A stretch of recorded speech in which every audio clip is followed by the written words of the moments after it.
श्रीभगवानुवाच भूय एव महाबाहो शृणु मे परमं वचः यत्तेऽहं प्रीयमाणाय वक्ष्यामि हितकाम्यया।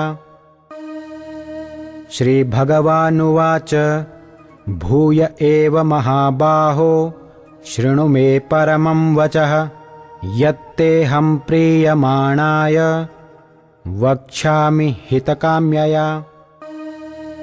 श्रीभगवानुवाच भूय एव महाबाहो शृणु मे परमं वचः यत्तेऽहं प्रीयमाणाय वक्ष्यामि हितकाम्यया। La Suprema Personalidad de Dios dijo: Vuelve a escuchar, oh Arjun, el de los poderosos brazos. Como tú eres mi amigo querido, para beneficio tuyo, voy a seguir hablando y voy a impartir un conocimiento que es mejor que lo que ya he explicado. Significado. Parashara Muni explica la palabra Bhagavan de la siguiente manera: aquel que está colmado de 6 opulencias, que tiene plena fuerza, plena fama, riqueza, conocimiento, belleza y renunciación, es Bhagavan, o la Suprema Personalidad de Dios. Mientras Krishna se hallaba en esta tierra, exhibió todas esas 6 opulencias. Por consiguiente, grandes sabios, tales como Parashara Muni, han aceptado todos a Krishna como la Suprema Personalidad de Dios. Ahora Krishna está instruyendo a Arjuna en un conocimiento más confidencial acerca de sus opulencias y su trabajo. Ya anteriormente, comenzando en el capítulo 7, el Señor explicó sus diferentes energías y cómo éstas actúan. Pues bien, en este capítulo, Él le explica a Arjuna sus opulencias específicas. En el capítulo anterior, Él ha explicado claramente sus diferentes energías para establecer la devoción con una convicción firme. En este capítulo, Él le habla a Arjuna de nuevo acerca de sus manifestaciones y diversas opulencias. Cuanto más se oye hablar del Dios Supremo, más se establece uno en el servicio devocional. Siempre se debe oír hablar acerca del Señor en compañía de devotos. Eso realzará el servicio devocional de uno. Los discursos que se dan en la sociedad de devotos solo se pueden llevar a cabo entre aquellos que verdaderamente están ansiosos de tener conciencia de Krishna. Los demás no pueden participar de esos discursos. El Señor le dice a Arjuna claramente que, como Arjuna le es muy querido, esos discursos se están llevando a cabo para beneficio suyo. न मे विदुः सुरगणाः प्रभवं न महर्षयः अहमादिर्हि देवानां महर्षीणां च सर्वशः। न मे विदुः सुरगणाः प्रभवं न महर्षयः अहमादिर्हि देवानां महर्षीणां च सर्वशः। न मे विदुः सुरगणाः प्रभवं न महर्षयः अहमादिर्हि देवानां महर्षीणां च सर्वशः।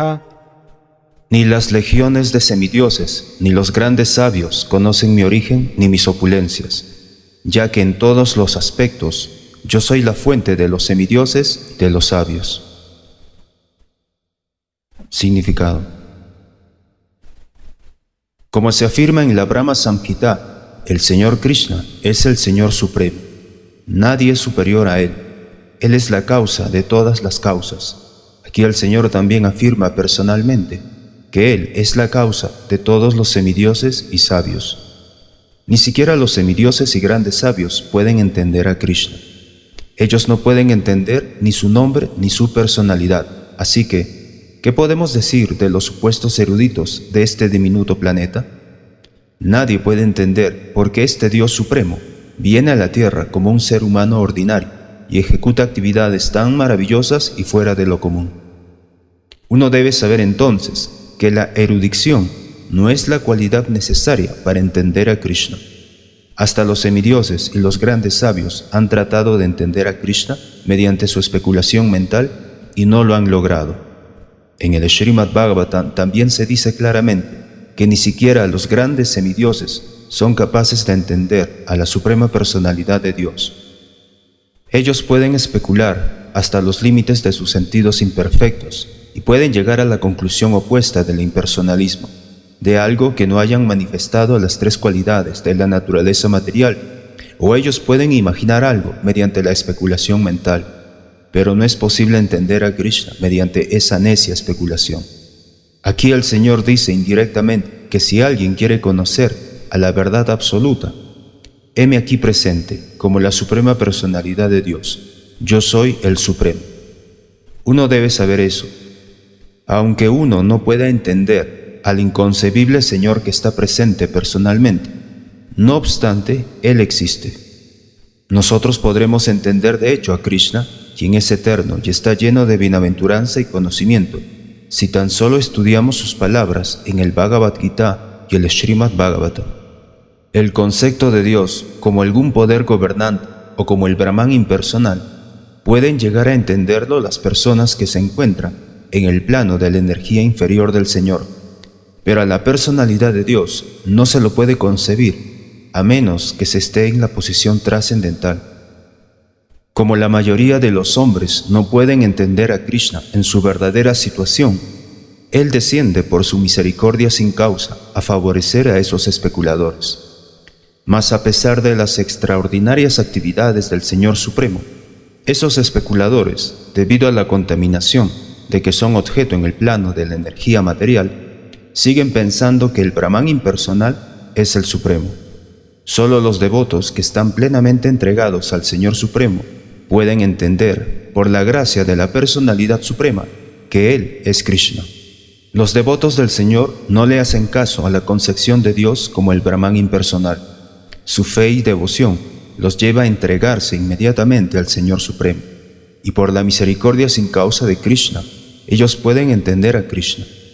Nadie más puede entenderlo, de modo que hasta los grandes sabios concuerdan. ¿Qué es el Atma? ¿Qué es el Supremo? Es aquel a quien tenemos que adorar. Yo mamajamanadim cha vetti lokamaheshwaram asammudhah samartyeshu sarvapapahi pramuchyate. Yo mamajamanadim cha vetti lokamaheshwaram asammudhah samartyeshu sarvapapahi pramuchyate. Yo mamajamanadim cha vetti lokamaheshwaram asammudhah samartyeshu sarvapapahi pramuchyate. Aquel que me conoce como el innaciente, como el que no tiene principio, como el Supremo Señor de todos los mundos, solo Él, que entre los hombres está libre de engaño, se libera de las reacciones de los pecados. Significado. Como se dice en el capítulo 7.3, Manusyanan sahasre shukaschik yatati siddhaye. Aquellos que están tratando de elevarse hasta el plano de la comprensión espiritual no son hombres ordinarios. Ellos son superiores a millones y millones de hombres ordinarios que carecen de conocimiento acerca de la iluminación espiritual. Pero entre aquellos que verdaderamente están tratando de entender su situación espiritual, aquel que puede llegar a comprender que Krishna es la suprema personalidad de Dios, el propietario de todo, el innaciente, es la persona consumada de mayor éxito espiritual. Solo en esa etapa, cuando se ha comprendido enteramente la suprema posición de Krishna, puede uno estar libre por completo de todas las reacciones pecaminosas. Aquí se describe al Señor con la palabra Ajá, que significa innaciente.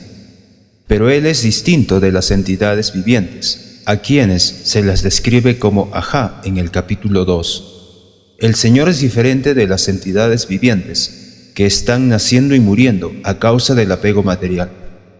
Las almas condicionadas están cambiando sus cuerpos, pero el cuerpo de Él es incambiable. Incluso cuando Él viene a este mundo material, lo hace como el mismo innaciente.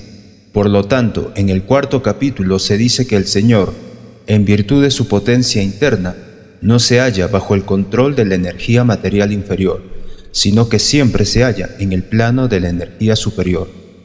En este verso las palabras Bhaktiloka Maheshwaram indican que uno debe saber que el Señor Krishna es el propietario supremo de los sistemas planetarios del universo.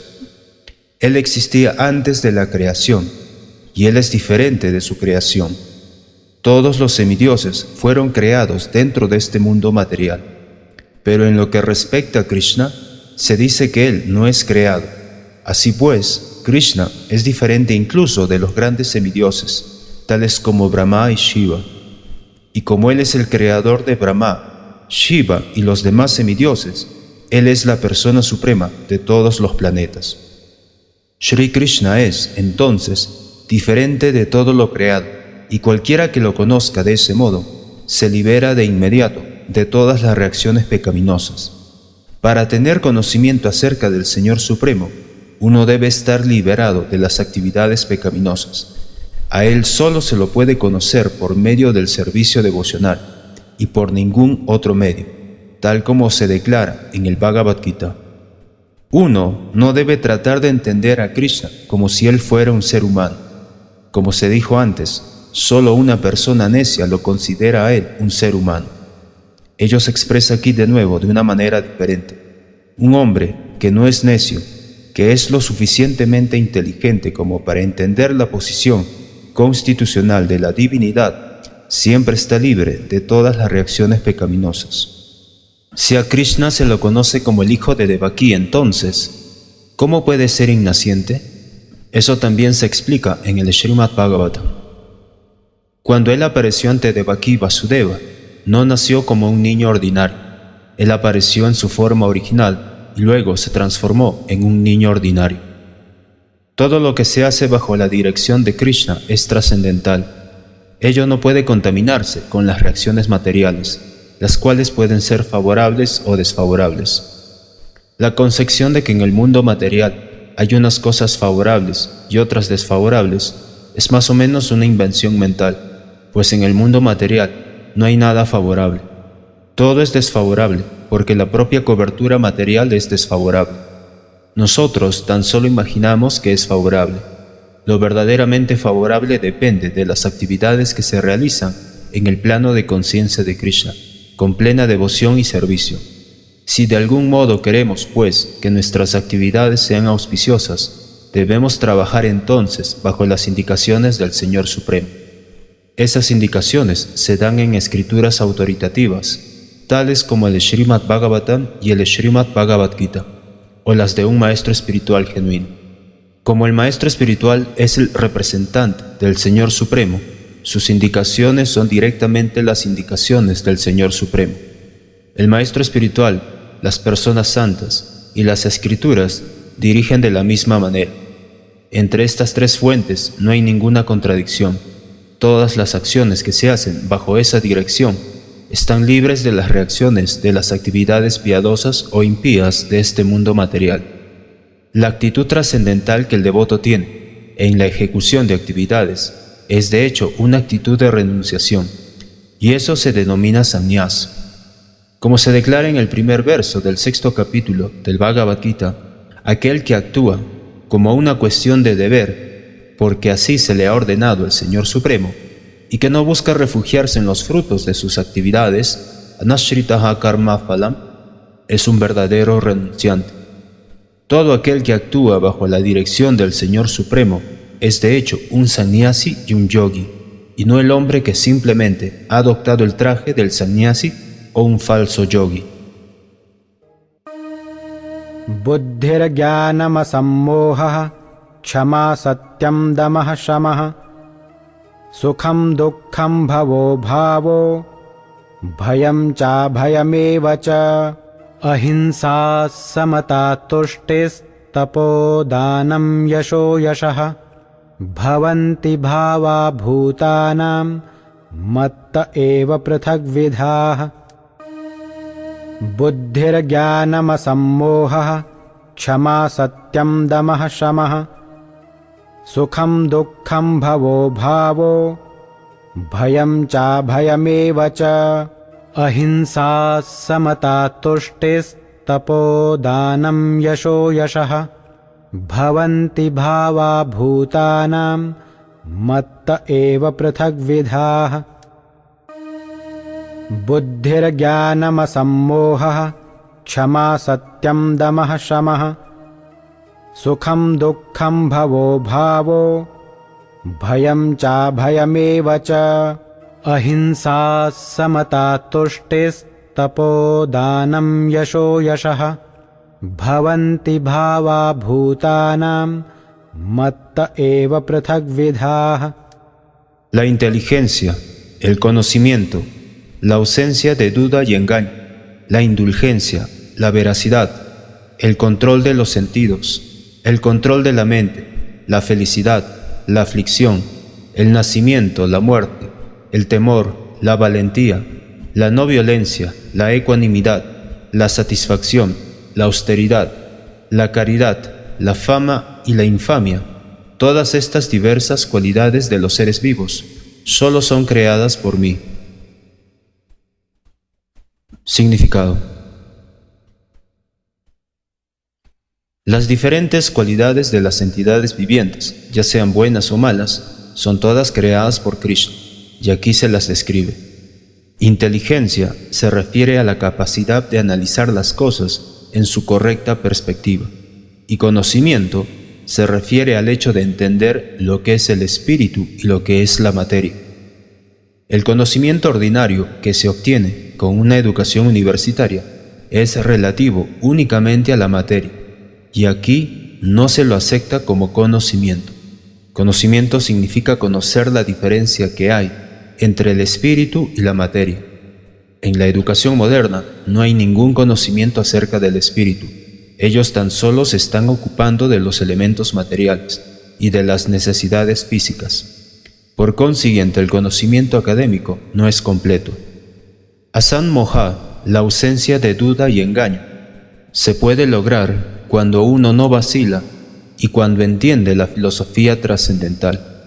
Lentamente pero con certeza uno se libra de la confusión. No se debe aceptar nada a ciegas. Todo se debe aceptar con cuidado y precaución. Shama, la tolerancia e indulgencia, es algo que se debe poner en práctica. Uno debe ser tolerante y excusar las pequeñas ofensas de los demás. Satyam, veracidad, significa que los hechos se deben presentar tal como son para beneficio de los demás. No se deben tergiversar los hechos. Según las convenciones sociales, se dice que uno puede hablar la verdad únicamente cuando les resulte agradable a los demás. Pero eso no es veracidad. La verdad se debe hablar de un modo franco, de manera que los demás puedan saber cuáles son los hechos. Si un hombre es un ladrón y a la gente se le advierte que él es un ladrón, esa es la verdad.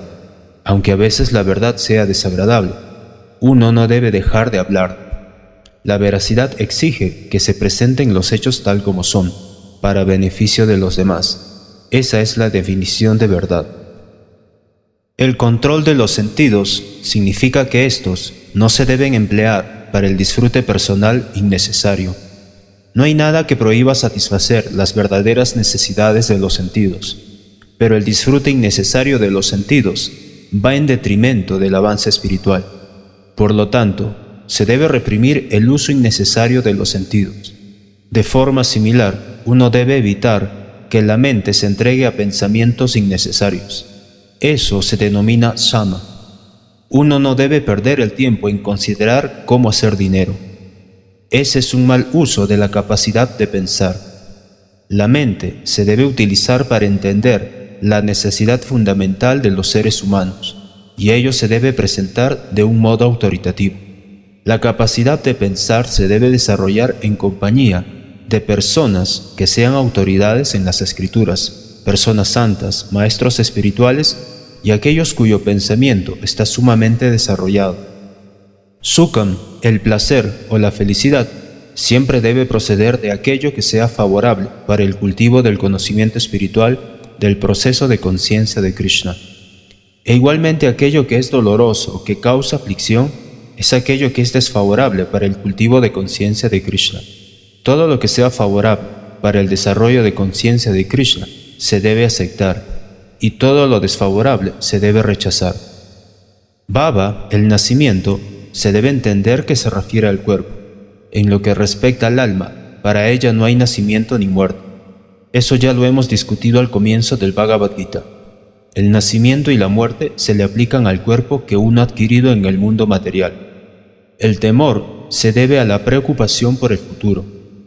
Una persona con conciencia de Krishna no tiene temor, porque por sus actividades es seguro que irá de vuelta al cielo espiritual, de vuelta al hogar, de vuelta a Dios. Así pues, su futuro es muy brillante. Otros, sin embargo, no saben lo que el futuro les depara. Ellos no tienen conocimiento de lo que la siguiente vida les depara, de manera que por eso se hallan en un estado de ansiedad constante. Si queremos librarnos de la ansiedad, entonces lo mejor es entender a Krishna y siempre estar situados en el plano de conciencia de Krishna. De ese modo estaremos libres de todo temor. En el Srimad Bhagavatam 11.2.37 se declara: Vayam dvitiya viniveshataha syat. El temor lo causa nuestra absorción en la energía ilusoria.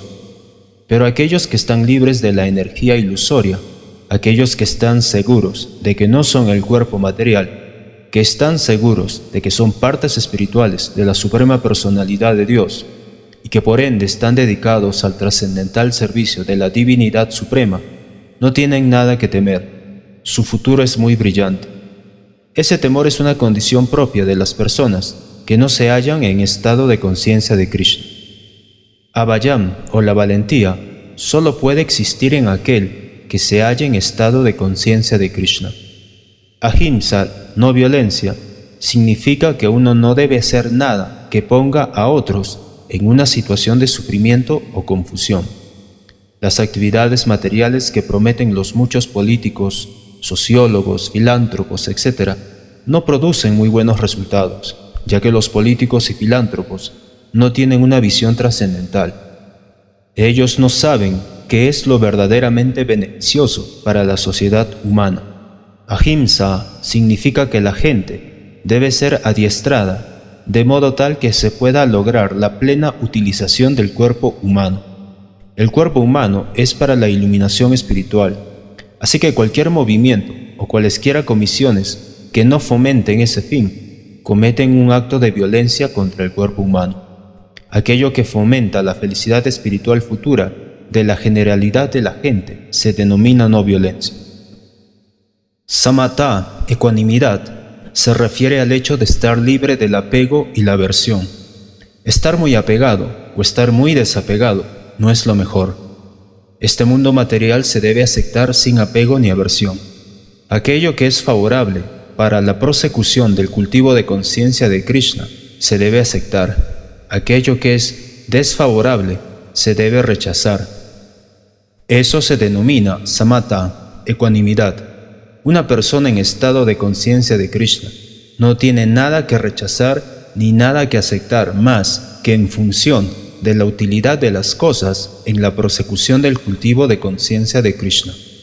Tushti, satisfacción, significa que uno no debe estar ansioso de adquirir cada vez más bienes materiales por medio de actividades innecesarias.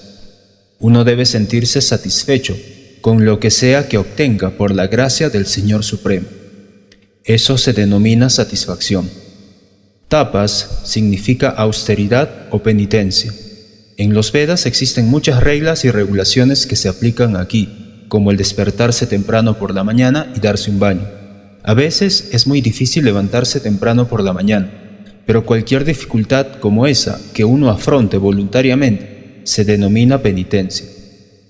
De igual forma, hay prescripciones por las que se debe ayunar en ciertos días del mes. Puede que uno no sienta inclinación por practicar esos ayunos, pero si se está determinado a progresar en la senda de la ciencia de conciencia de Krishna, debe aceptar esas dificultades físicas cuando se las recomienda.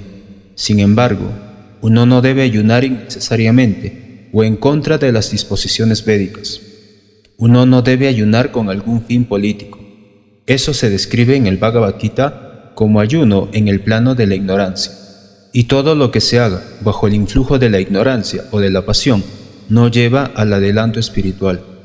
No obstante, todo lo que se haga en el plano de la modalidad de la bondad sí hace que uno progrese, y el ayuno que se hace en términos de las disposiciones védicas lo enriquece a uno en el campo del conocimiento espiritual.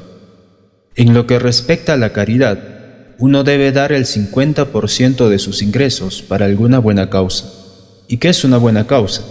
Es aquella que se conduce en términos del proceso de conciencia de Krishna. Eso no es solo una buena causa, sino la mejor de todas. Como Krishna es bueno, su causa también es buena.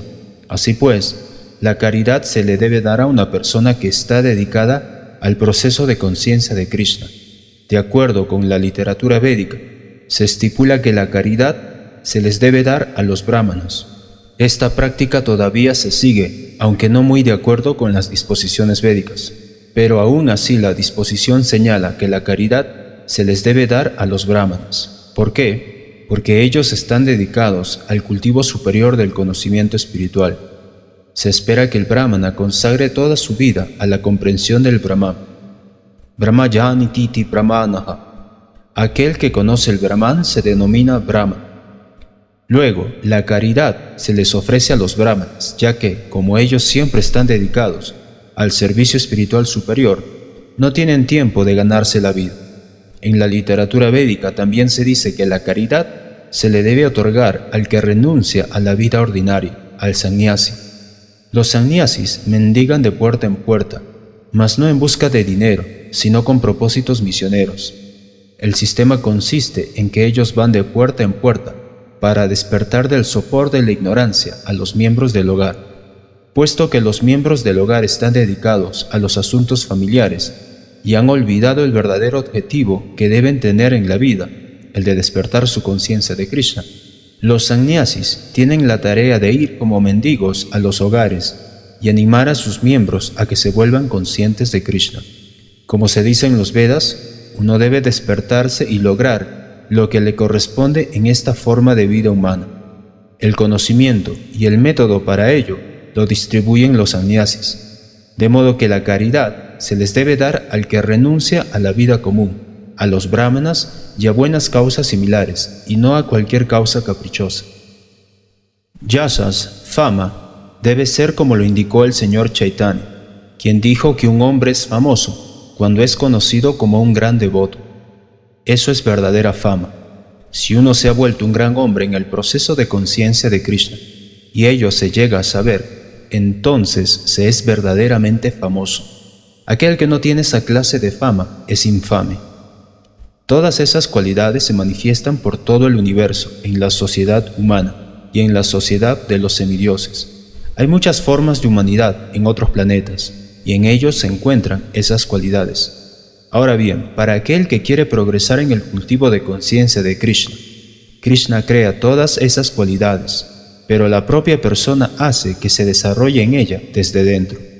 En aquel que se dedica al servicio devocional del Señor Supremo, se desarrollan todas las buenas cualidades, según lo dispone el Señor Supremo. De todo lo que observemos, bueno o malo, el origen es Krishna. En este mundo material no se puede manifestar nada que no esté en Krishna. Eso es verdadero conocimiento. Aunque sabemos que las cosas son diferentes unas de otras, debemos darnos cuenta de que todo fluye procedente de Krishna. Maharshayah sapta purve chatvaro manavastatha madbhava manasa jata yesham loka imah prajah. Maharshayah sapta purve chatvaro manavastatha madbhava manasa jata yesham loka imah prajah. Maharshayah sapta purve chatvaro manavastatha madbhava manasa jata yesham loka imah prajah. Los 7 grandes sabios y antes que ellos, los otros 4 grandes sabios y los Manus, los progenitores de la humanidad, provienen de mí, nacidos de mi mente, y todos los seres vivos que pueblan los diversos planetas descienden de ellos. Significado. El Señor está presentando una sinopsis genealógica de la población del universo. Brahma es la criatura original que nace de la energía del Señor Supremo, a quien se lo conoce como Hiranyagarbha. Y de Brahma se manifiestan todos los 7 grandes sabios, y antes que ellos otros 4 grandes sabios llamados Sanaka, Sananda, Sanatan y Sanat Kumara, así como también los 14 Manus. Todos estos 25 grandes sabios son conocidos como los patriarcas de las entidades vivientes de todas partes del universo. Existen infinidad de universos e infinidad de planetas dentro de cada universo, y cada planeta está lleno de diferentes variedades de población. Todos ellos nacen de estos 25 patriarcas. Brahma hizo penitencias por 1000 años de los semidioses, antes de que por la gracia de Krishna llegara a percatarse de cómo crear. Luego de Brahma salieron Sanaka, Sananda, Sanatan y Sanat Kumara, después Rudra y posteriormente los 7 sabios. Y de ese modo todos los brahmanas y kshatriyas nacen de la energía de la suprema personalidad de Dios. Brahma es conocido como Pitamaha, el abuelo, y Krishna es conocido como Prapitamaha, el padre del abuelo. Eso se afirma en el 11º capítulo del Bhagavad Gita, 11.39. Etam vibhutim yogam cha mama yo vetti tattvataha so vikampena yogena yujyate natra sanshayah. Etam vibhutim yogam cha mama yo vetti tattvataha so vikampena yogena yujyate natra sanshayah. Etam vibhutim yogam cha mama yo vetti tattvataha so vikampena yogena yujyate natra sanshayah. Aquel que está verdaderamente convencido de esta opulencia y poder místico míos, se dedica al servicio devocional puro. De esto no hay ninguna duda. Significado. La cumbre más elevada de la perfección espiritual la constituye el conocimiento acerca de la suprema personalidad de Dios. A menos que uno esté firmemente convencido de las diferentes opulencias del Señor Supremo, no puede dedicarse al servicio devocional. Por lo general la gente sabe que Dios es grande, pero no sabe en detalle de qué modo Dios es grande. He aquí los detalles. Si uno verdaderamente sabe cómo Dios es grande, entonces, de forma natural se vuelve un alma entregada y se ocupa en el servicio devocional del Señor.